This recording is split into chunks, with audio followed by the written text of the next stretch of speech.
హైదరాబాద్ సరూర్ నగర్ పరిధిలో మాధవ్ నగర్ లో నకిలీ పాలపొడితో పాలను తయారు చేస్తున్న కేంద్రంపై దాడి చేశారు పోలీసులు. కల్తీ కోసం వాడుతున్న సామాగ్రిని సీజ్ చేశారు. నిర్వాహకుడు సుభాష్ గౌడ్ 30 ఏళ్ల నుంచి ఈ కల్తీ దందాను చేస్తున్నాడని, ప్రస్తుతం అతడు లేడని తెలిపారు పోలీసులు. కల్తీ చేస్తే ఊరుకోబోమని కఠిన చర్యలు తీసుకుంటామని హెచ్చరించారు ఎస్ఓటీ పోలీసులు.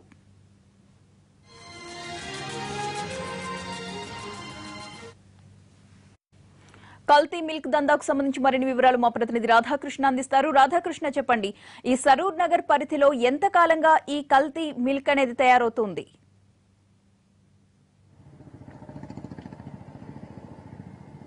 ప్రతిభ, ప్రధానంగా ఈ కల్తీ పాలకు సంబంధించి సుమారు 200 లీటర్ల కల్తీ పాలు ఇవాళ ఎస్ఓటీకి దొరకడం జరిగింది. దీంతో పాటుగా 29 ప్యాకెట్లు కూడా లభించాయి. పాల పౌడర్ ని కల్తీ చేస్తూ ఇతను పాలు తయారు చేస్తున్నాడు. ఈ క్రమంగా ఇతను గత కొద్ది కాలంగా నగరంలో ఉన్న పలు హోటల్స్ తో పాటు ఇళ్లలోనూ ఇతను పాలను సరఫరా చేస్తున్నాడు. దీనికి సంబంధించి పక్కా సమాచారం అందుకున్న ఎస్ఓటీ ఇవాళ సరూర్ లో ఉన్న మాధవి నగర్ కాలనీలో అతన్ని సంబంధించిన ఇంటిపై దాడి చేశారు. ఇందులో సుమారు 200 లీటర్ల పాలు స్వాధీనం చేసుకున్నారు. అయితే ప్రస్తుతం సుభాష్ అందుబాటులో లేడు, అతను పరారీలో ఉన్నాడని అధికారులు చెప్తుండడం జరిగింది.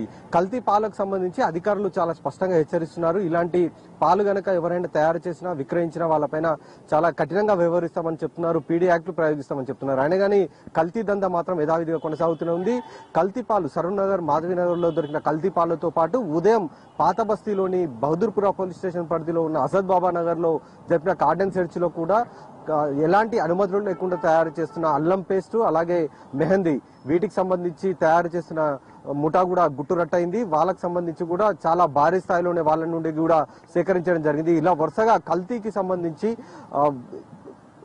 ముఠాలు ఒక్కసారిగా పట్టుబడుతున్నాయి. గతంలో పట్టుబడుతున్న ముఠాలని చాలా తీవ్రంగా వాళ్ళని హెచ్చరించడం జరిగింది, అరెస్టులు చేయడం జరిగింది. అలాగే ఒకవేళ ఎవరైనా కల్తీలకు పాల్పడితే మాత్రం వాళ్ళను ఎట్టి పరిస్థితుల్లో వదిలిపెట్టేది లేదు. వాళ్ళని పైన చాలా కఠినంగా వ్యవహరించబోతున్నామని హెచ్చరికలు జారీ చేస్తున్నా తిరిగి కల్తీ ముఠాలు మాత్రం యథావిధిగా కొనసాగుతున్నాయి. ప్రధానంగా బేగం బజార్ తో పాటు గంజ్, ఈ రెండు ప్రాంతాల్లో ఎక్కువగా ఈ కల్తీ ముఠాలు ఈ కల్తీ తయారు చేసిన పదార్థాలను అన్నింటిని కూడా అటువైపు షాపులలోకి పంపుతున్నారు. దీంతో ఎక్కువగా నగరంలో చాలా మంది నగరవాసులు వీటిని కల్తీకి సంబంధించిన పదార్థాలను తినడం, రోగాల బారిన పడడం అనేది కొనసాగుతుంది. ఇవాళ దొరికిన పాల దందాలో కూడా అదే విషయం వెలుగులోకి వచ్చింది. అలాగే ఇబ్రాహీంపట్నంలోనూ జరిపిన దాడిలో భారీ స్థాయిలో కల్తీ పాలు పట్టుబట్టడం జరిగింది. అక్కడ మంచాల సమీపంలో జరిగిన దాడిలో, అక్కడ జరిపిన ఎస్ఓటీ దాడిలో కూడా సుమారు 3 అరెస్ట్ చేయడం జరిగింది. ఈ విధంగా కల్తీ పాలను ఉక్కుపాదంతో అణచివేసే దిశగా చర్యలు తీసుకుంటున్నామంటున్న ఎస్ఓటీ అధికారులు ఆ దిశగా చర్యలు తీసుకుంటున్నారనడానికి ఇవాళ దొరికిన కల్తీ పాలన నిదర్శనం. ప్రతిభ, అయితే రాధాకృష్ణ, 30 సంవత్సరాలుగా ఈ కల్తీ దందా సాగుతోందని చెప్తున్నారు. ఇన్ని సంవత్సరాలుగా అసలు డౌట్ రాకుండా ఎలా మేనేజ్ చేశాడు? అంటే పాలు కల్తీ ఉంటే సాధారణంగా తెలిసిపోతుంది, ఇళ్లకి కూడా సప్లై చేస్తున్నాడు అని చెప్తున్నారు. ఏ పేరుతో ఇతను ప్యాకెట్స్ సప్లై చేస్తూ ఉన్నాడు?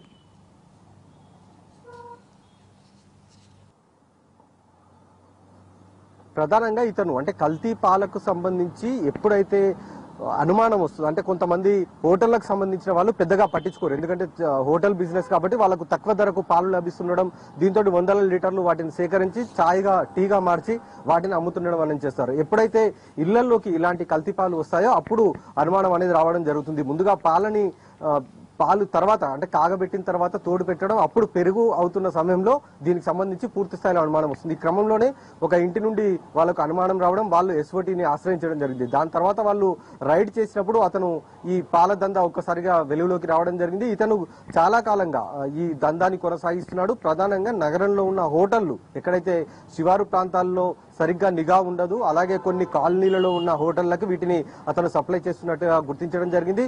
దీనికి సంబంధించి అతని నుండి చాలా 200 లీటర్ల పైగా పాలను స్వాధీనం చేసుకున్నారంటే మనం అర్థం చేసుకోవచ్చు సుమారు అతను ఎంతకాలంగా ఈ దందాన్ని కొనసాగిస్తున్నాడని చెప్పడానికి. అతనికి సంబంధించిన పక్కా సమాచారం సేకరించిన ఎస్ఓటీ రైడ్ చేయడం జరిగింది. అతను ప్రస్తుతం పరారీలో ఉన్నాడని చెప్తున్నాడు. అతన్ని అదుపులోకి తీసుకున్న తర్వాత ఎంతకాలంగా ఇతను ఈ దందాను కొనసాగిస్తున్నాడు, ఎవరెవరికి నగరంలో వీటిని విక్రయిస్తున్నారు అనేది కూడా తెలిసే అవకాశం ఉంది. Thank you Radhakrishna. Hyderabad BJP కార్యాలయంపై యూత్ కాంగ్రెస్ నేతలు దాడికి ప్రయత్నించారు. కేంద్ర ప్రభుత్వ దిష్టిబొమ్మను తగలబెట్టారు. ఆఫీసులోకి దూసుకు వెళ్లడానికి ప్రయత్నించిన కార్యకర్తలను పోలీసులు అడ్డుకోవడంతో ఉద్రిక్త పరిస్థితులు ఏర్పడ్డాయి.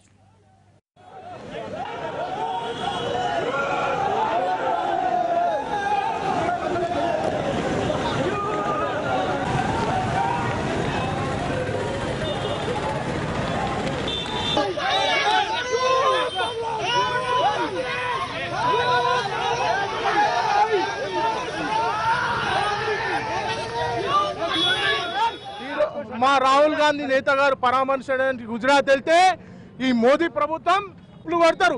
మా నేత మీద రాళ్ళు కొడతారా మీరు? మీ దమ్మెంత, మీ ధైర్యం ఎంత?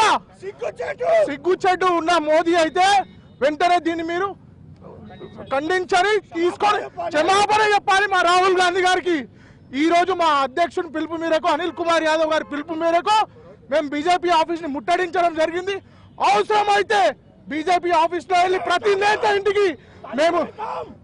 నేత ఇంటికి బీజేపీ నేతలందరినీ కూడా పట్టుకొని కాలర్ పట్టుకొని కొడతామని కూడా యూత్ కాంగ్రెస్ తరఫు నుంచి తెలియజేస్తున్నాం.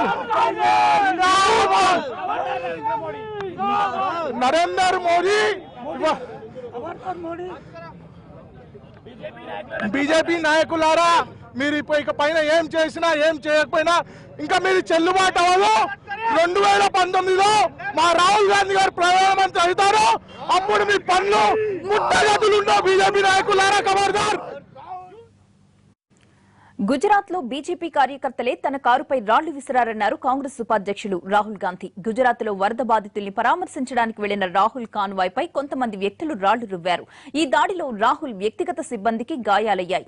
బీజేపీ, ఆర్ఎస్ఎస్ విద్వేష రాజకీయాల్ని ప్రోత్సహిస్తోందని ఆరోపించారు రాహుల్.